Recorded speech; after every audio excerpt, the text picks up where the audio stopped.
शोषणं भवसिन्धोश्च ज्ञापनं सारसम्पदः ज्ञापनं सारसम्पदः गुरोः पादोदकं सम्यक् तस्मै श्री गुरुवे नमः तस्मै श्री गुरुवे नमः तस्मै श्री गुरुवे नमः तस्मै श्री गुरुवे नमः। श्री कृष्ण तत्व की सुंदर छटा हो या श्री कृष्ण तत्व का सर्वोच्च ज्ञान अथवा उच्चतम भक्ति का समन्वय करवाने वाले इसमें निहित ऐसे सिद्धांत हो, सभी प्रकार से श्रीमद् भागवत महापुराण एक अनुपम पुराण है। यह समस्त पुराणों और उप पुराणों का राजा है। इसीलिए गरुड़ पुराण के अंदर वर्णित किया गया अर्थो अयंग ब्रह्मा सूत्राणां भारतार्थ विनिर्णयः गायत्री भाष्य रूपो असौ वेदार्थः परिवृणहिताः। अर्थात श्रीमद् भागवत महापुराण को जो श्रवण करता है, इसकी कथा को श्रद्धा से इसका पान करता है, तो यह ब्रह्मसूत्र और महाभारत के तात्पर्य को बतलाता है। यह गायत्री का भाष्य स्वरूप है और इसी के साथ वेदों के रहस्यों को हमारे समक्ष उद्घाटित करके रख देता है। सुरनायक हे असुरारी आन पड़े हम शरण तिहारी। सुरनायक हे असुरारी आन पड़े हम शरण तिहारी।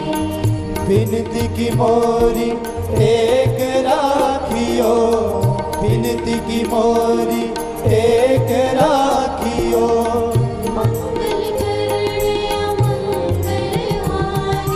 हे सुरनायक हे असुरारी आन पड़े हम शरण तिहारी। हे सुरनायक हे असुरारी आन पड़े हम शरण तिहारी।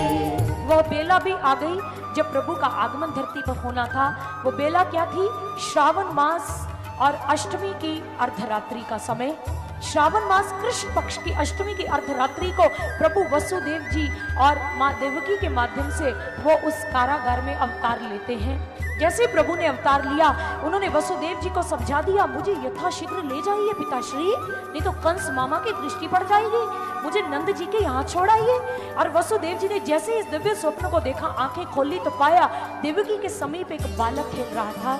वसुदेव जी ने सोचा बेड़ियां पड़ी हैं, क्या करूं, इसे टोकरी में रखकर कैसे लेकर जाऊं। वसुदेव जी ने जैसे ही सोचा, बेड़ियां टूट गई, जंजीरें टूट गई और टोकरी में उस बालक को रखा, अपने सिर पर सवार किया। जैसे सिर पर सवार किया, अब लोहे के जो किवाड़ थे अपने आप खुल गए और सारे सैनिक निद्रा के अंदर चिरलीन हो गए, सो गए। वसुदेव जी बाहर निकलते गए। अब जैसे निकलते जा रहे हैं, एक एक लोहे का द्वार और दरवाजा खुलता जा रहा है।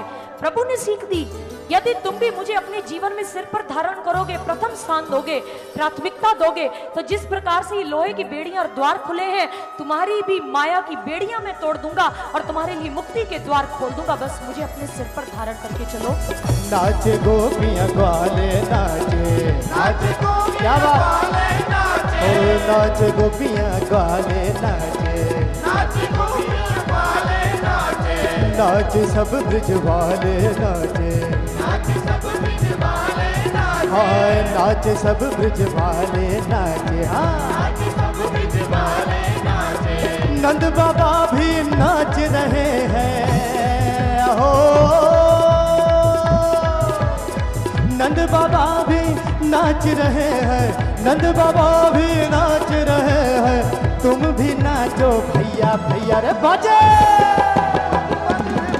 बाजे बाजे रे बाजे बाजे रे बधैया, बाजे बाजे रे बधैया, बाजे बाजे रे बधैया, बाजे बाजे रे बधैया। कन्हैया ने दरवाजा खोला, अंदर देखा गोपी गौशाला में कार्य कर रही थी। दबे दबे पांव से गए, कहने लगे गोपी कैसी है तू। गोपी ने देखा, आज इतनी मीठी मीठी चिकनी चुपड़ी बातें हैं, कैसी है तू। मैं तो ठीक हूँ कृष्ण, तुम कैसे हो? मैं भी ठीक हूँ गोपी। और मैं ना यही पास से जा रहा था गोपी, तो मेरे मन में आया गोपी कि तू मुझसे इतना प्रेम करती है गोपी, तो मैं क्यों ना तुझसे भेंट करता जाऊं। गोपी कहती बहुत अच्छा सोच लेते हो, मुझे नहीं लगता था तुम इतना अच्छा भी सोच लेते। हाँ गोपी, मेरे मन में सच्ची मुच्ची यही आया था कि मैं तुझसे मिलता जाऊं। गोपी ने कहा मिल लिया, अब जाओ। कन्हैया कहने नहीं नहीं नहीं, वो गोपी जब मैं जा ही रहा था ना गोपी, तो मुझे इतनी भूख लगी, तो जैसे मुझे भूख लगी ना गोपी, मुझे याद आया तो कितना सुंदर माखन निकालती है रोज, मुझे थोड़ा सा माखन दे दे। गोपी ने कहा वाह, माखन मांग रहा, क्या चाहिए तुझे? माखन दे दे। गोपी ने कहा माखन चाहिए, कितना चाहिए चल बता, लेकिन तू ना 5 मटकी माखन की दे दे, मैं कार्य चला लूंगा। गोपी कहती 5 मटकी माखन। गोपी ने कहा ठीक है, लेकिन उससे पहले कार्य करना होगा। क्या करूं? ये जो गोबर भर के पात में मैं फेंक रही हूँ ना, मेरी मदद करो। कन्हैया ने कहा ये करवाएगी, देख ले माखन चाहिए तो ठीक है। तो सारे मित्र दरवाजे को कान लगाकर सुन रहे थे अंदर क्या हो रहा है, श्रवण कर रहे थे। इधर कन्हैया ने कहा हाँ डालो पात में गोबर एक पात में डाला गया। अब कन्हैया ने कहा गोपी मदद भी तो करते हैं ना। गोपी ने सिर तक रखवा दिया, हाँ क्या फेंक के रहा उधर दूर तक। अब कन्हैया गए गए गए, चलते जा रहे फेंक दिया। अब बता कितनी बार फेंकना होगा? 2-3 बार और। अच्छा, अब दूसरी बार पात में भरा गोबर, उनके सिर पर रखवाया पात। ये कन्हैया नन्हे से चलते जा रहे हैं, पीताम्बर को भी साथ में संभालते, कुर्ते को भी देखते हैं, ये फेंक दिया गोबर। अब गोपी जैसे 2-3 बार हो गया, गोपी अब तो माखन दे देना गोपी, तो कितनी अच्छी है ना। गोपी ने कहा वाह वाह, तुमने कहा और मैंने माखन दे दिया, क्या माखन ऐसे बनता है 2-4 पात फेंकने से? अरे इतनी मेहनत करनी पड़ती है। अब कन्हैया थक गए, हाथ नीचे कर लिए, गोपी अब तो माखन दे दे। गोपी ने कहा ठेंगा, कोई माखन नहीं मिलेगा। जो भगवान को देखने के लिए अपने घर से निकला हो और उसका भगवान असंख्य भक्तों से घिरा हो और वो अपने प्रभु को अच्छी प्रकार से निहार भी ना पाए, आज तपस्वी की वही दुर्दशा हो रही थी। वो कहने लगा प्रभु मैं दूर से देख रहा हूँ तुम्हारे सिर पर ताज सजा है, गले में शायद तुमने मोतियों की माला पहन रखी है, तुम बांसुरी वाले हो, हाथ में बंसी पकड़ी है, लेकिन प्रभु मेरा दोष तो बताओ। मैं तुम्हें अच्छे प्रकार से देखना चाहता हूँ, आपके चरणों को स्पर्श करना चाहता हूँ, लेकिन ये संभव नहीं है प्रभु। मुझ पर दया करो प्रभु, रहम करो, क्योंकि मैं युगों युगों से भटकता हुआ आज यहाँ पहुंचा हूँ। मैं दर दर भटका हूँ प्रभु, दर दर की खाक छानी है तुम्हें पाने के लिए। मुझ अभागे पर रहम करो प्रभु और मुझे अपना दर्शन दो। वाह प्रभु, किसी के संग तो रास करते हो, परम मिलन के रंग में रंगते हो किसी को, और किसी को सूखा और रूखा छोड़ देते हो। ये आपको शोभा नहीं देता है प्रभु, नहीं देता है। हे प्रभु, मुझ अधम नीच पर दया करो, मुझे भी अपना दर्शन दो, मुझे भी अपनी कृपा दो। हे प्रभु, मेरी और भी निहारो।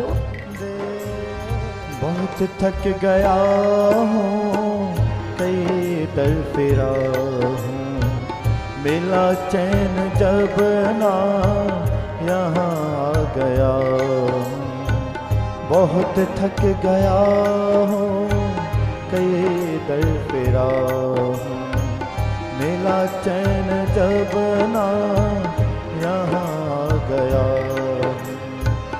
मुसीबत का मारा गम से घिरा मैं, खुद अपने ही कर्मों पे पछता रहा हूँ। सजा ताज सर पे तेरे दिल में राधा, हाथों में बंसी गले मोती मारा।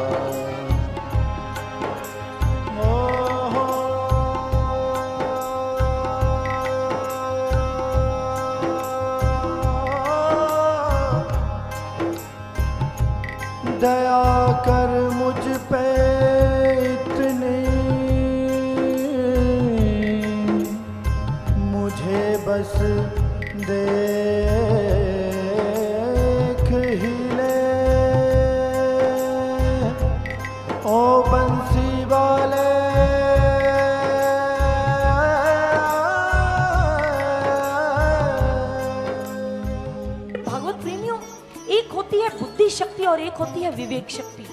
चाणक्य जी के जीवन की ओर चले, उन्होंने कहा कि जिसने छोड़कर जाना था वो हमारा परित्याग करके चला गया, और जो हमें त्याग कर त्यज कर जाना चाहता है भविष्य में वह भी जा सकता है, उसको हम खुला छोड़ देते हैं। लेकिन इस सारे साम्राज्य को सुदृढ़ बनाने वाली और सहस्रों सैकड़ों सेना से भी अधिक बलशाली मेरी वो विवेक बुद्धि कभी मेरा साथ छोड़कर ना जाए। मैं ईश्वर के चरणों में यही प्रार्थना करता हूं, और जिसने मुझे छोड़कर जाना है वो छोड़कर चला जाए। बुद्धि शक्ति जिसके द्वारा आप डॉक्टर, इंजीनियर, वकील, कलाकार तो बन सकते हैं, क्योंकि इसका संबंध हमारे मस्तिष्क से होता है। इसी बुद्धि शक्ति ने तो एक बार करिश्मा करके दिखाया था। हम चले 6 अगस्त 1945 की ओर। हिरोशिमा जिसके आकाश की 1850 फीट की ऊंचाई से अमेरिका ने एक अणु बम को गिरा दिया, और जानते हैं जब उस अणु बम को नीचे गिराया गया उसका तापमान था 1 करोड़ डिग्री सेंटीग्रेड, और धरती पर आते आते उसका तापमान 4000 डिग्री सेंटीग्रेड रह गया। जब लोहे को पिघलाया जाता है तो कितना तापमान होता है? औसतन 1400 डिग्री सेंटीग्रेड, लेकिन उस समय वहां का तापमान क्या था? 4000 डिग्री सेंटीग्रेड। दोनों जापान के सुंदर शहर शमशानी निस्तब्धता में परिणत हो गए। उस समय अमेरिका के पूर्व राष्ट्रपति थे हेनरी ट्रूमैन। ट्रूमैन से प्रश्न किया एक पत्रकार ने, हेनरी तुम तो द्वितीय विश्व युद्ध जीत चुके थे, लेकिन फिर ये अणु बम की वर्षा करने का क्या कारण था, कुछ तो बताएं। हेनरी ने कहा, हम बताना चाहते थे कि अमेरिका सर्वशक्तिमान है और हमारे नीचे सभी को दबकर रहना पड़ेगा। उस पत्रकार ने पुनः प्रश्न किया, हेनरी लगता है आज आप विश्राम नहीं कर पाएंगे, क्योंकि 3,40,000 लोगों को मौत ने लील लिया है। वो लोग अपनी जीवन लीला से हाथ धो बैठे हैं। हेनरी ने अट्टहास किया, कहने लगे, अरे नहीं, मैं तो कितने महीनों से चैन की निद्रा नहीं ले पाया था, आज मैं चैन की नींद सो जाऊंगा। आप इसे सद्बुद्धि कहेंगे? बिल्कुल भी नहीं भागवत प्रेमियों, ये कुबुद्धि है। ये साधारण बुद्धि है जो मात्र संकीर्ण दायरे में बंधी रहती है और अपने ही स्वार्थ के लिए, अपने ही कल्याण के लिए प्रयास करने के बारे में सोचती है। इसलिए सज्जनों, अगर अपनी आत्मा को अपना सहयोगी बनाना है, वो हमें गलत सही में, उचित अनुचित में सहयोग कर सके, तो उसके लिए विवेक शक्ति को प्राप्त कीजिए, उस प्रज्ञा चक्षु को प्राप्त कीजिए, और ऐसे गुरु का अन्वेषण कीजिए जो उस प्रज्ञा चक्षु को खोलकर हमें विवेकशील बना दे, ताकि हम भी समाज के कल्याण के लिए आगे बढ़े। हम अनासक्त इस जग में ऐसे रहे, कीच में जैसे फूल कमल का खिले।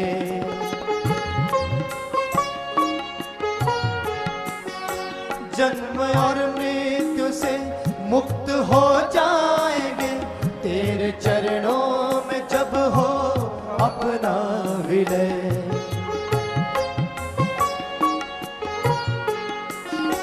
तूने सिखलाया जो हम सदा वो करें, तूने सिखलाया जो हम सदा वो करें, दे परिचय कि हम हैं तेरी संतति, बन विवेकी तेरा अनुकरण कर सके, बन विवेकी तेरा अनुकरण कर सके।